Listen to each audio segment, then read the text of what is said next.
네, 이번에는 부동산 얘기 좀 해보겠습니다. 11호 부동산 대책 발표된 후에 잠시 주춤했던 아파트 값이 한 달도 채 지나지 않아서 다시 오르기 시작하더니 지금 좀 무서울 정도입니다. 그 대책이 발표되자마자 11월부터 집값 무서워질 겁니다라고 미리 예측하셨던 분이 있어요. 서울대 도시계획학과 김경민 교수 지금부터 만나보죠. 김 교수님 어서 예, 오십시오. 안녕하세요. 아니 11호 대책이 나오자마자 저는 이거 오래 안 갈 거예요. 무서워질 겁니다. 하시길래 아유, 너무 급하시네. 제가 속으로 그랬거든요. 근데 지금 실제로 11월 서울 아파트 매매 가격 상승률이 5년여 만에 최고치, 전세값도 한 달 새 2% 예. 넘게 급등, 전세 시장, 월세 시장, 뭐 매매 시장 다 불안해지고 있는. 아니 대출 꽉 막았잖아요. 지금 얼음 해놓은 상태인데 예. 왜 이런 겁니까? 그러니까 이게 우선 본질적으로 바뀐 게 없는 거예요, 사실은.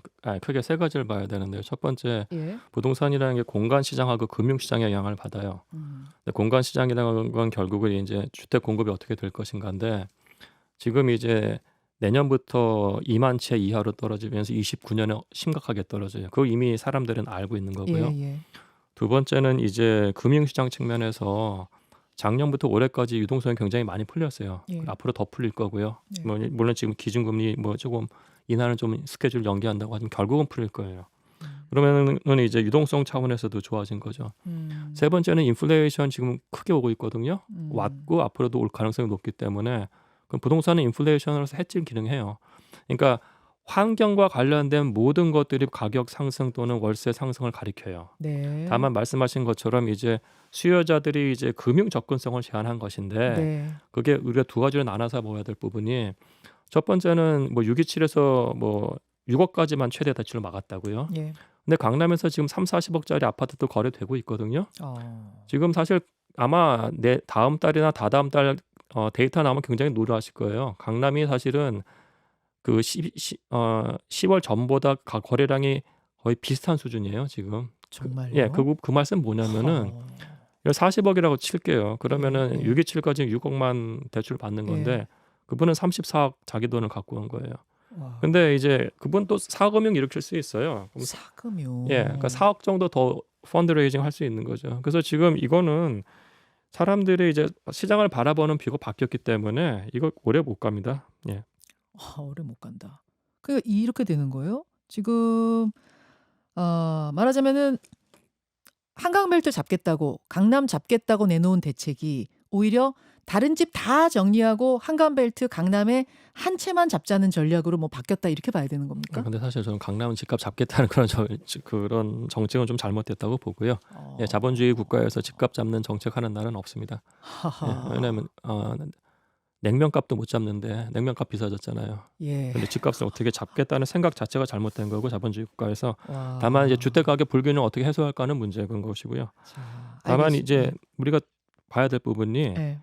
서울 같은 경우에는 강남이 먼저 오르는 건 맞아요, 시간상으로. 예. 근데 장기간을 두고 봤을 때 강북이 늦게 오를 따름이지 누적 상승률은 맞춰요. 맞춰요. 그러니까 공간 균형을 찾아가는 겁니다. 같아진다는 얘기죠. 상승률은 누적 상승률. 매매 시장만 불안하냐? 그게 아닙니다. 지금 전월세 시장도 불안합니다. 전세 시가 마르고요. 월세 비중 빠르게 늘어나고요. 3분기 서울 빌라 임대차 거래 중에 월세 거래량이 59.3%. 월세화 가속 현상도 벌어지고 있습니다. 이 상황은 지금 어떻게 봐야 되는 겁니까? 우선은 데이터에서 정의인데, 우리가 국토부에서 얘기하는 월세라는 게 예. 그러니까 보증금 1,000만 원에 100만 원도 월세고요. 네. 1억에 10만 원도 월세를 잡혀요. 거기 안은 순수한 월세하고 반전세가 같이 있는 것이고, 데이터를 뜯어다 보면은 사실 반전세 부분이 많이 느는 거예요. 저는 이거는 괜찮다고 봐요. 전세라는 계약 자체가 지금 법적으로 보장을 못 받아요. 전세 예. 사기를 봐줬듯이. 그래서 이제 전세가 비중이 줄면서 반전세가 올라가는 것이고, 예. 다만 여기서 월세화되는 부분들이, 그러니까 월세 가격 자체 오르는 건 맞습니다. 그러면 제대로 된 미정자라면은 우리가 주거 보조금 자체가 정액제로 돼 있거든요. 미국식으로 정률제를 좀 바꿔야 돼요, 지금. 미국식 정률제요. 정률제.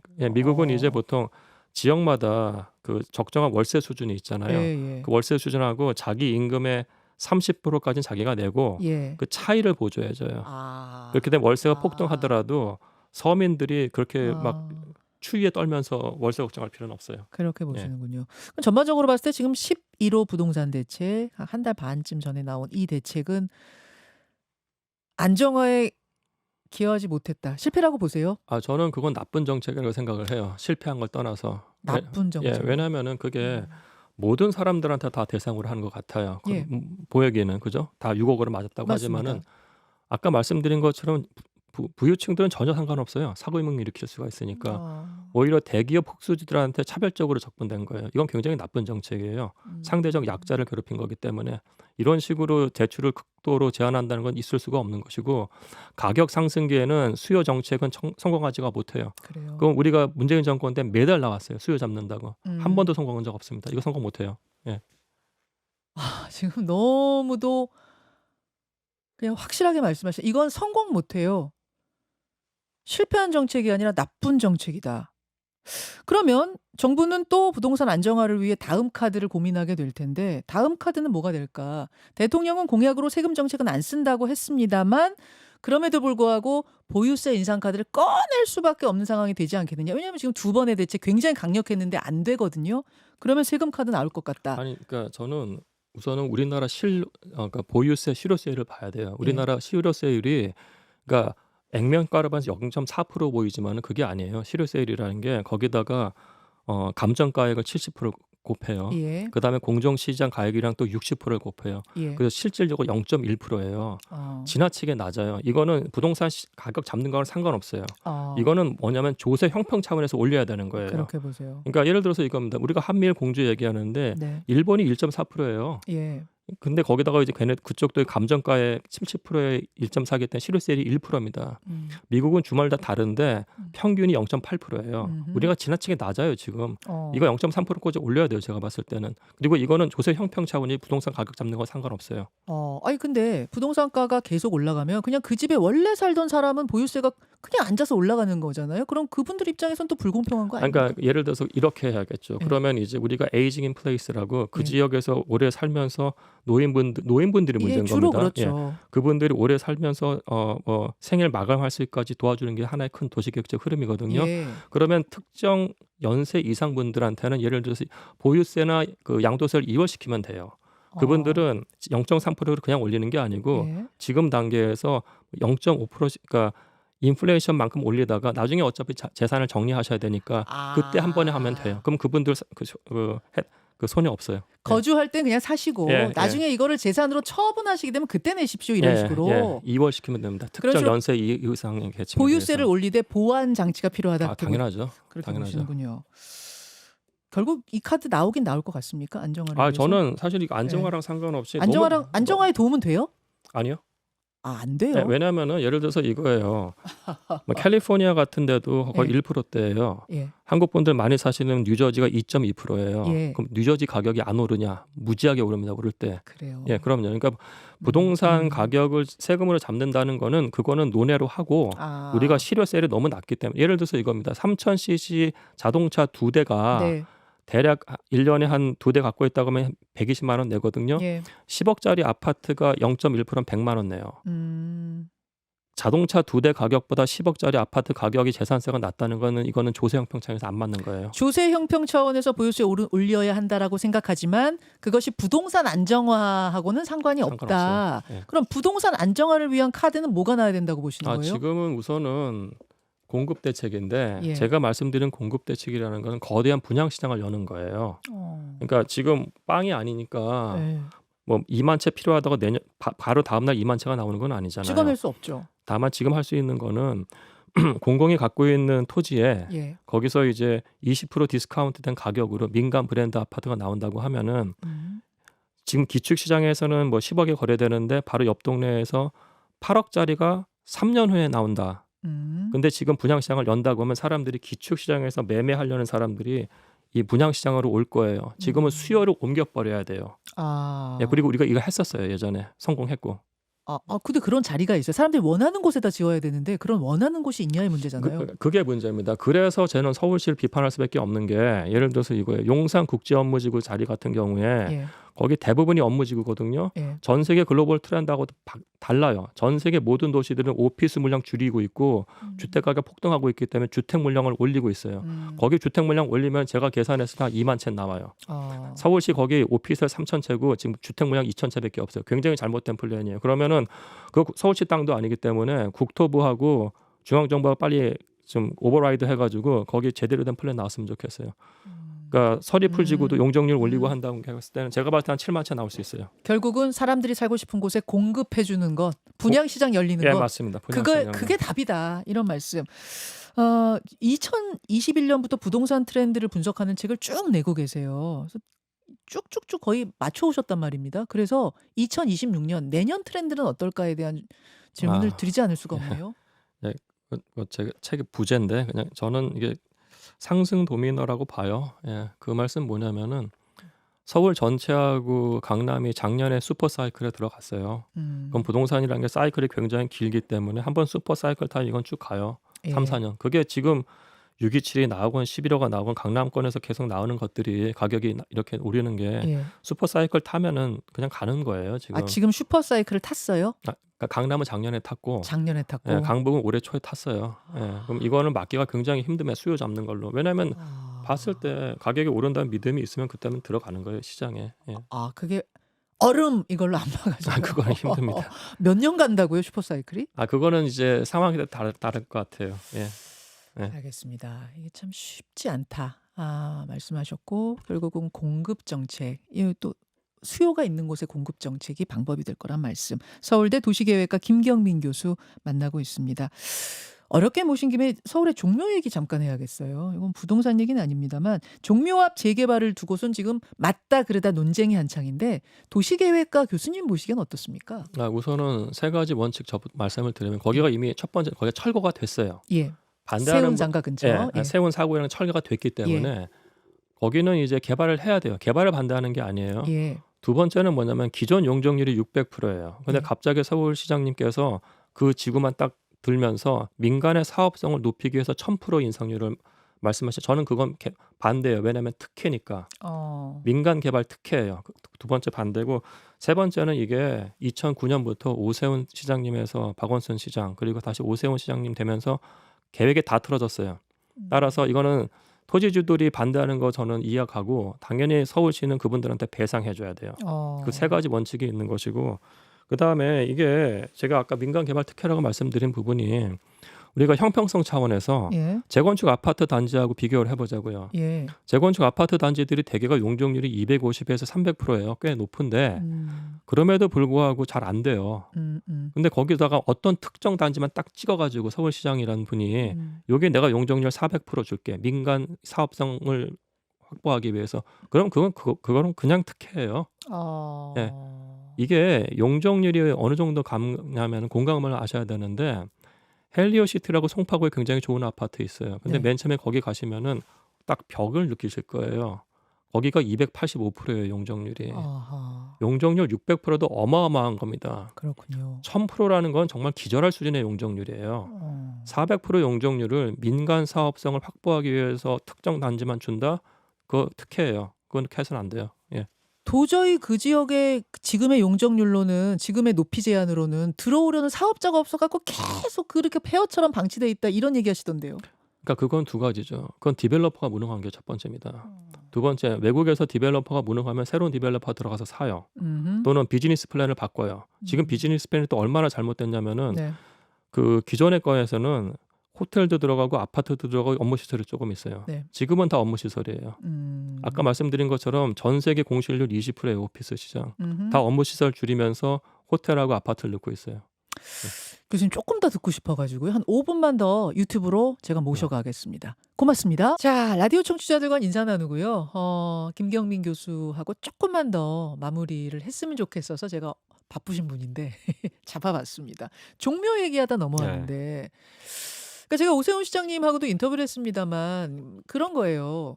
그 세운 4지구, 재개발 4지구는 막 콘크리트가 뚝뚝 떨어질 정도여서 일단은 재개발이 필요하다. 안전상의 이유로라도 좀 필요하다. 뭐 경관상의 이유로도 필요한 상황이어서 헐어놨는데 도대체 개발업자가 들어오질 않는다. 몇 년이 지나도 들어오지 않는다. 이유는 너무 높이 제한이 있다 보니까 수익률이 안 나서.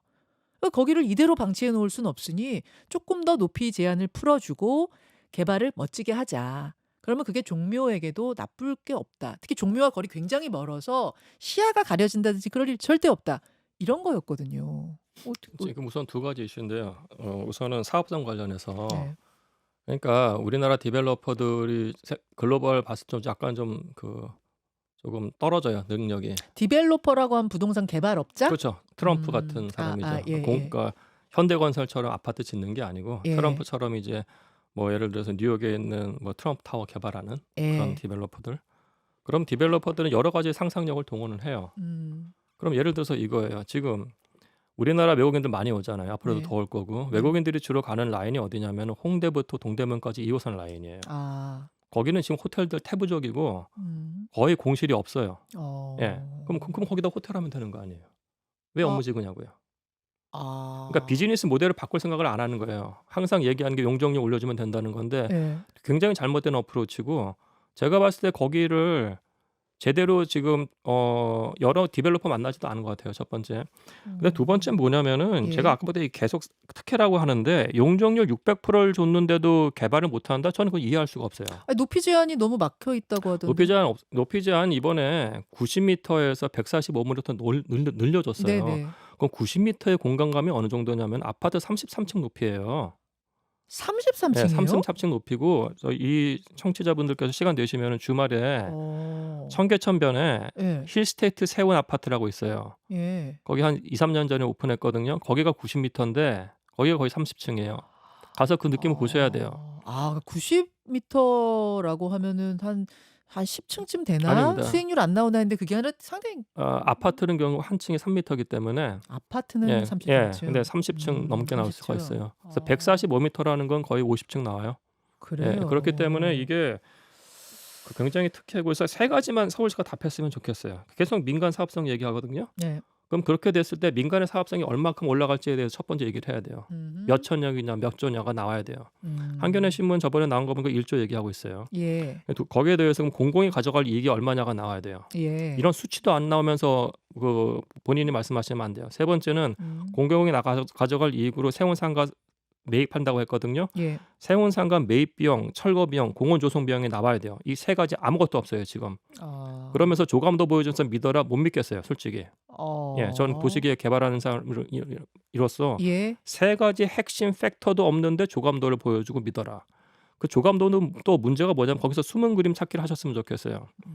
아까 말씀드린 힐스테이트 세운 아파트라는 게 세운 3구역에 있어요. 네. 그냥 그 전체 블록을 딱 막고 있어요. 그 아파트 그 조감도에 없어요. 그 뒤에 보테닉 세운 호텔도 있어요. 그 호텔도 거기 없어요. 즉 조감도 제가 봤을 때 제가 눈이 나빠서 그런지 모르겠는데 잘못된 조감도예요. 그 속지 마세요. 그 조감도. 예. 그럼 교수님이 세운상가 지금 서울시 개발 계획에 반대하시는 건 특혜기 때문에만 반대하시는 겁니까? 아니면 종묘의 어떤 환경적인 면, 종묘의 입장에서 봤을 때도 반대세요? 그것도 당연히 반대죠. 그것도 반대세요? 예. 그러니까 저는 아까 말씀드린 것처럼 예. 기존의 용적률도 높은데 예. 우선은 사회적 합의를 거쳤고 국제 현상 공모까지 끝났거든요. 그걸로 가면 되는 거예요. 본인이 연장시켜가서 이 사단을 만든 거기 때문에 총체적 책임 우선 서울시장한테 있고 두 번째 우리가 랜드마크라는 게 사람들이 생각하는 게 아파트만 있는 게 아니에요. 그 랜드마크라는 거는 그 지역과 다른 지역과 차별되는 무엇이에요. 예. 아테네에서는 파르테논이 절대적인 랜드마크예요. 그죠? 예. 파르테논이 사람들이 많이 와서 보잖아요. 네. 그럼 아테네는 사업성 차원에서 또는 경제 발전 차원에서 초고층 그 호텔 수요가 왜 없겠냐고요. 근데 아테네 가면 다 낮아요. 예. 왜냐하면 거기는 파르테논을 바라보는 게 공공재라고 생각해서 높이 규제를 한 거예요. 어디서든지 보일 수 있게 파르테논 보일 수 신전이. 있게. 예, 특히 호텔 정상에선 보여야 돼요. 아. 두 번째는 우리가 런던 가면은 세인트폴 대성당이라고 있거든요. 네. 세인트폴 대성당도 런던의 랜드마크예요. 네. 그래서 런던에서 런던 뷰 매니지먼트 프레임워크라는 정책이 있어요. 세인트폴 성당 주변에서는 세인트폴 성당을 바라봐야 하기 때문에 높이 규제를 해요. 전 세계 어디나 당연히 하는 겁니다. 이거 그런 식으로 호도해서는 안 돼요. 예. 알겠습니다. 알겠습니다. 이것은 개별 인터뷰도 개별 인터뷰지만 한번 토론회장이 좀 열렸으면 좋겠다는 생각도 드네요, 교수님. 그런 거 한번 혹시 마련이 되면은 좀 참여해 아니요. 주시겠어요? 제가 공황장애 있어가지고 토론 잘 아세요. 아, 이렇게 잘 말씀을 해주시는데 공황장애가 있으실 줄이야. 마지막 질문은 청취자 질문 하나로 좀 마무리하고 제가 박정호 교수 경제 댓글쇼로 넘길게요. 집을 지금 사고자 하는 네. 사람인데 이렇게 얼음 상태가 돼 있는데 또 아까 교수님 말씀 들으니 주택 시장이 슈퍼 사이클로 진입한 것 같다고 하시면 어떻게 해야 됩니까? 요런 그러니까 이제 질문. 본인의 이제 소득 수준을 우선 보셔야 될 것 같고요. 예. 그리고 이제 이게 어차피 제가 말씀드린 공간 균형을 찾아가기 때문에 강남권 아파트 같은 경우는 2021년 신고가를 거의 다 많은 부분이 다 뚫고 올라갔어요. 네. 근데 강북권 아파트는 지금 그 비슷하던가 아직 덜 오른 데들이 있어서 본인의 이제 소득 수준, 특히 미래 소득 수준입니다. 그거하고 이제 본인의 어떤 라이프 사이클 상에서의 어떤 생애 주기 상에서 가족 규모 같은 것들이 있잖아요. 예. 그거 보고 그리고 이제 단지별로 잘 판단하셨으면 좋겠어요. 예. 폭락할까봐 계속 기다리고 있다 이런 분도 계시거든요. 폭락한다 또 이런 전문가들도 있다 보니까 지금 안 사고 기다리고 있습니다. 이런 분. 아니 근데 저는 이제 강북 아파트 가격 같은 경우에는 서울 시민들의 월 평균 또는 연평균 소득 두 분이서 버는 소득을 봤을 때 충분히 살 수 있는 가격대의 아파트들이 있어요. 예. 그래서 지나치게 뭐 폭등도 그렇고 폭락도 그렇고 그걸 다 무시하시고 본인의 자산 상황 그다음에 이제 향후의 소득 수준 같은 것들 보시고 잘 선택하셨으면 좋겠어요. 예. 그 말씀은 어차피 이제 실수요자로서 살려는 계획이 있는 분이라면 폭락 기다리거나 뭐 폭등 걱정하거나가 아니라 적당한 집으로 마련하시는 게 좋겠다. 아 그럼요. 왜냐하면 네. 이게 우리가 피케티가 얘기했던 게 자산 가격 상승이라는 게 소득 상승보다 높다고 했잖아요. 맞아요. 예, 그러면은 이제 부동산이라는 건 한번 보유를 마음을 갖고 있으면서 전략적으로 판단하시는 게 맞다고 봐요. 예. 알겠습니다. 여기까지 오늘 서울대 김경민 교수와 함께했고요. 잠시 후에는 박정호 교수의 경제댓글쇼. 오늘은 경제 얘기 많이 하게 돼요. 방은 한번 바꿀게요. 교수님 한번 비춰주시고요. 예. 아, 예. 자, 마지막 인사는 이렇게. 예. 아, 이렇게요. 예. 여러분 경제댓글쇼방으로 오세요. 교수님 네, 고맙습니다. 감사합니다. 예.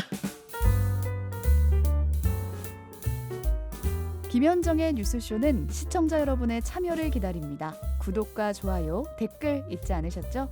알림 설정을 해두시면 평일 아침 7시 10분 실시간 라이브도 참여하실 수 있습니다.